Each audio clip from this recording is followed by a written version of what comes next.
सरफरोशी की तमन्ना अब हमारे दिल में है। देखना है जोर कितना बाजुए कातिल में है। शहीद भगत सिंह वो नाम है जो देश के सभी लोगों को प्रेरणा से भर देता है। शहीद भगत सिंह जो एक सख्त परिवार में जन्मे थे और जिन्होंने 23 साल 8 महीने की उम्र पर फांसी के फंदे को चूम लिया था, ये वो नौजवान है जिसने देश की आज़ादी के लिए बहुत महान कुर्बानी दी थी। अब भगत सिंह का जन्म जिस परिवार में हुआ था वो उस समय आज़ादी के आंदोलन के मुख्य पार्टी कांग्रेस से जुड़ा हुआ था, उससे संबंधित था। तो भगत सिंह ने अपने जीवन की शुरुआत से ही वो प्रेरणाएं पाई जिसमें राष्ट्रभक्ति, देश के आंदोलन के बारे में विचार थे। और उसी के साथ दो घटनाओं ने उन पर बहुत बड़ी छाप छोड़ी। एक थी घटना जलियांवाला बाग की, जिस घटना में जो उस समय जनरल डायर जो एक ब्रिटिश ऑफिसर था, उसने बहुत निर्ममता से, क्रूरता से जलियांवाला बाग में जमे हुए जो भारतीय थे उन पर एक आक्रमण कर दिया जिसमें बहुत बड़ी संख्या में लोग मारे गए।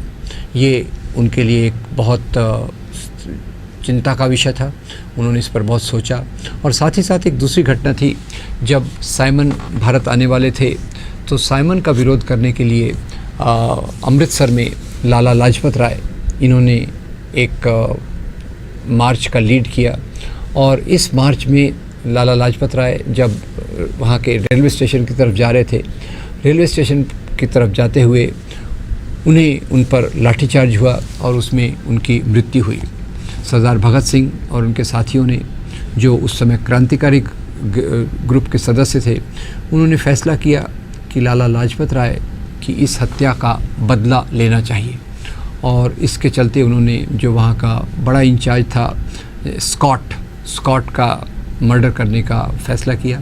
अब स्कॉट का जब इन्होंने मर्डर करने का फ़ैसला किया तो गलती से स्कॉट के बदले जो उनका असिस्टेंट था सॉन्डर्स, उसकी हत्या हो गई और भगत सिंह इसमें जुड़े हुए थे। अब इससे तो वो बचकर भागे, इस समय तो वो बचकर भागे। अलग अलग वेश उन्होंने धारण किए। अपने जो सरदार परिवार में, सिख परिवार में रहते हैं, वो बाल उन्होंने कटवाए। और आगे चलकर उन्होंने जिस चीज़ के लिए वो ज़्यादा प्रसिद्ध हुए वो चीज़ थी असेंबली पर बम फेंकना। उस समय असेंबली में बहस चल रही थी ऐसे कानूनों पर जो है कि मज़दूरों के अधिकारों को रोकते हैं। और उस समय उन्होंने ये जो बम फेंकते के साथ ही उन्होंने इनकलाब जिंदाबाद, क्रांति अमर हो, इस प्रकार का नारा दिया। और उनकी उस समय ये सोच स्पष्ट थी कि असेंबली पे बम गिराना ये किसी की हत्या के उद्देश्य से नहीं किया जा रहा। उन्होंने असेंबली में जिस स्थान पे बम डाला वो स्थान ऐसी जगह थी जहाँ लोगों की भीड़ कम थी, लोग ज़्यादा संख्या में नहीं थे, इसलिए इस बम के कारण किसी की मृत्यु नहीं हुई। पर उनका महत्वपूर्ण कारण था कि इस बम के फेंकने के साथ उन्होंने वहाँ लीफलेट, पर्चे भी डाले। और उन्होंने कहा इस बम का उद्देश्य था जो लोग भारत की आज़ादी के प्रति बहरे हैं, उन बहरों के कान खोलकर उनको इस बम की आवाज़ से सुनाने की कोशिश करना। अब भगत सिंह के जीवन के जो विचार हैं, मुख्य रूप से भगत सिंह क्रांतिकारी थे, समाजवादी थे। वे मार्क्सवादी विचारों से प्रभावित थे, लेनिन के विचारों से, रशियन क्रांति से प्रभावित थे। और एक युवक के रूप में पढ़ने की उनकी बहुत चाहत थी। दुनिया के सभी मुद्दों पर वो लगातार पढ़ते थे और अपनी समझ को बहुत गहरा करते थे। एक किस्सा है लाहौर की जेल का, जहाँ उन्हें जेल में रखा गया। तो जेल की लाइब्रेरी में जितनी किताबें थी उनके रुचि की, प्राय सभी किताबें उन्होंने पढ़ ली। और उन्हें जो फांसी की सज़ा हुई सॉन्डर्स के मर्डर के कारण, उस फांसी के पहले भी जब जेलर उन्हें बुलाने आए कि चलो आपकी फांसी का वक्त हो गया है, तो उस समय भगत सिंह ने कहा मुझे कुछ मिनट और दीजिए, ये जो मैं किताब पढ़ रहा हूँ उस किताब को मैं पूरा कर लूँ। और वो किताब लेनिन से और क्रांति से जुड़ी हुई एक किताब थी। तो आखिर में भगत सिंह भारत के राष्ट्रवाद के विकास में कौन सी विचारधारा का प्रतिनिधित्व करते हैं। उनके दिल में सबसे बड़ी जो पीड़ा थी वो यहाँ के मज़दूरों की दुर्दशा, किसानों की दुर्दशा, दलितों की दुर्दशा, ये उनके बीच में सबसे बड़ी पीड़ा का विषय था। और इसी के चलते उन्होंने अपने जो विचारों का मंथन किया, सोचा, वो उनकी उम्र के लिए एक बहुत बड़ी बात थी। 23 साल 8 महीने की उम्र में उन्होंने अखबारों में लेख लिखे, क्रांतिकारी ग्रुप्स के साथ जुड़े, जिसका नाम पहले था एक नौजवान भारत सभा, साथ ही वो हिंदुस्तान सोशलिस्ट रिपब्लिकन एसोसिएशन से जुड़े। और इन सब के पीछे उनका उद्देश्य था कि यहाँ जो साम्राज्यवादी ताकत, ब्रिटिश इम्पीरियलिज़म, जो कॉलोनियलिज़म है, उसके खिलाफ जंग में शामिल हुआ जाए और यहाँ के लोगों को आज़ादी दिलाई जाए। आज़ादी से उनका मतलब केवल अंग्रेज़ों की गुलामी से आज़ादी का नहीं था। आज़ादी से उनका मतलब था कि यहाँ जो पूंजीवाद है, जो मज़दूरों और किसानों की दुर्दशा का मुख्य कारण है, उसके विरोध में लड़कर एक बराबरी के समाज की स्थापना की जाए। उनका चिंतन इस क्षेत्र में बहुत गहरा था और उस समय जो पूरे प्रवाह भारत में प्रचलित थे, उन सब प्रवाहों को उन्होंने उनके नकार के, जैसे एक प्रवाह था जो सांप्रदायिकता के आधार पर चलता था, हिंदू राष्ट्रवाद की बात करता था, मुस्लिम राष्ट्रवाद की बात करता था, भगत सिंह उससे दूर रहे। जहाँ तक उनका सवाल था, वो यहाँ के मज़दूर आंदोलन के प्रति सबसे ज़्यादा सहानुभूति रखते थे और उनके विचार जो थे उसी क्रांति से जुड़ते थे।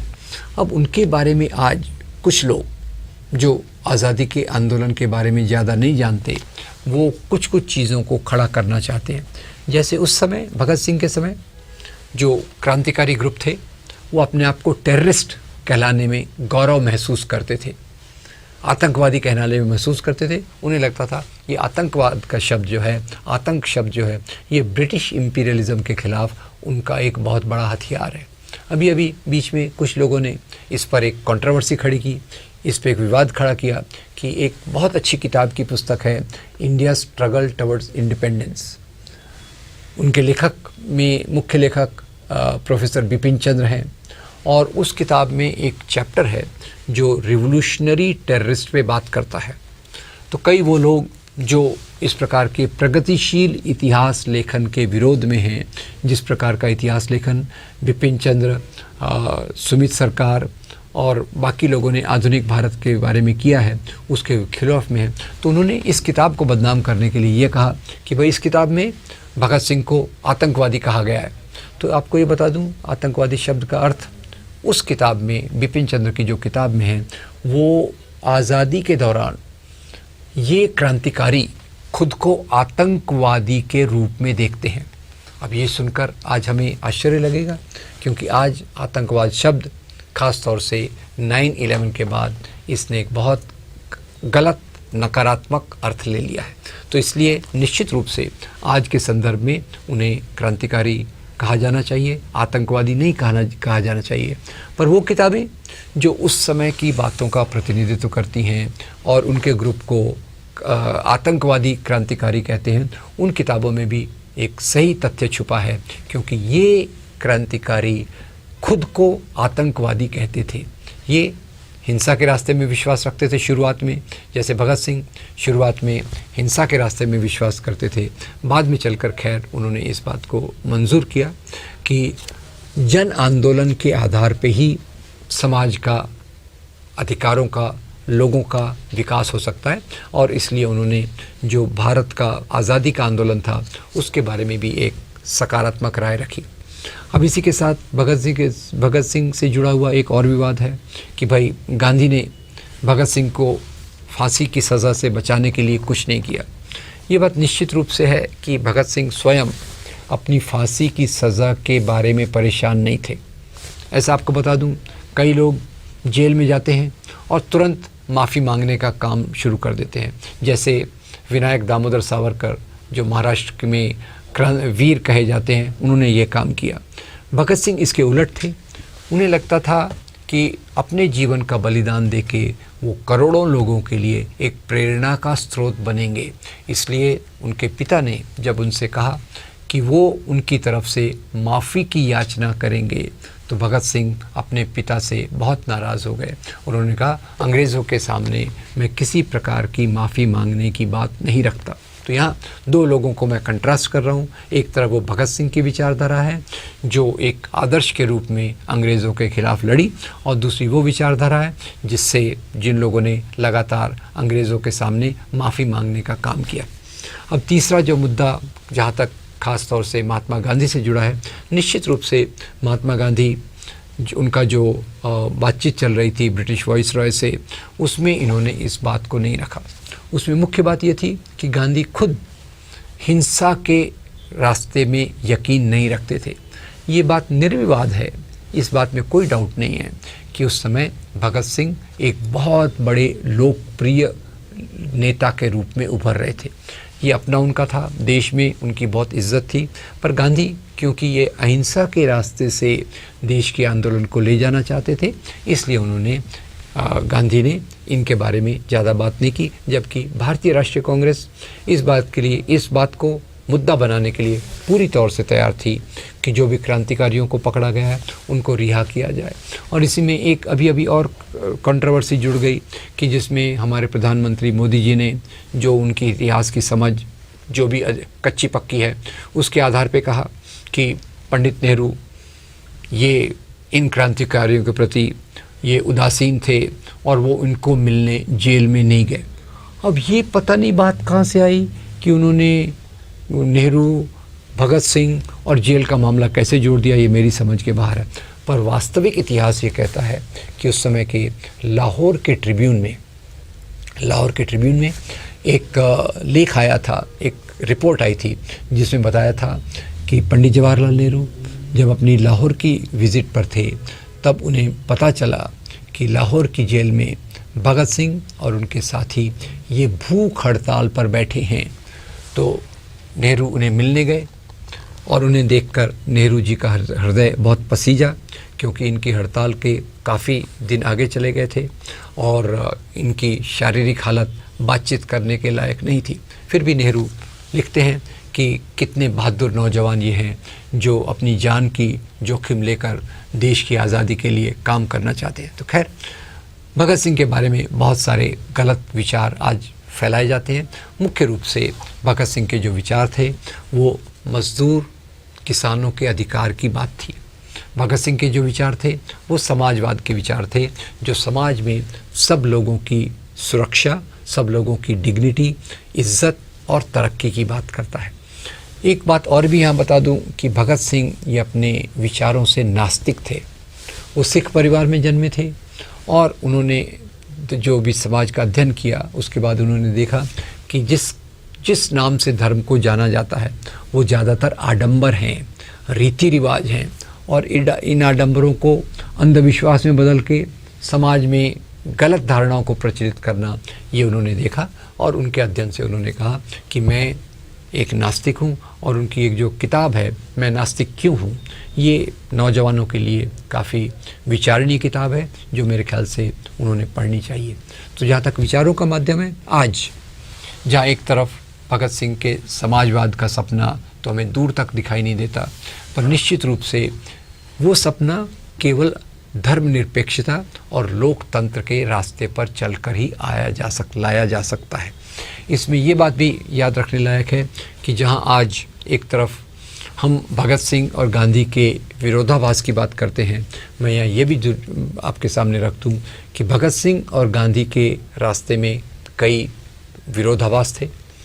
बाद में चलकर खैर भगत सिंह ने भी स्वीकार किया कि जन आंदोलन का माध्यम ही समाज को बदलने का, देश की आज़ादी को दिलाने का एक बहुत असरदार माध्यम है। ये उन्होंने बाद में चल के स्वीकार किया।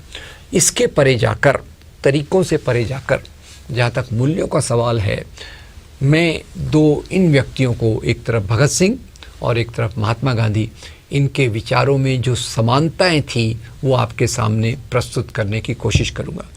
जहाँ तक इनकी समानताओं का सवाल है, नंबर 1, ये दोनों अंग्रेज़ों की सत्ता के खिलाफ लड़े। नंबर 2, ये दोनों लोग धर्मनिरपेक्षता के बहुत बड़े पैरोकार थे, धर्मनिरपेक्षता के आधार पे समाज को ले चलने में विश्वास रखते थे।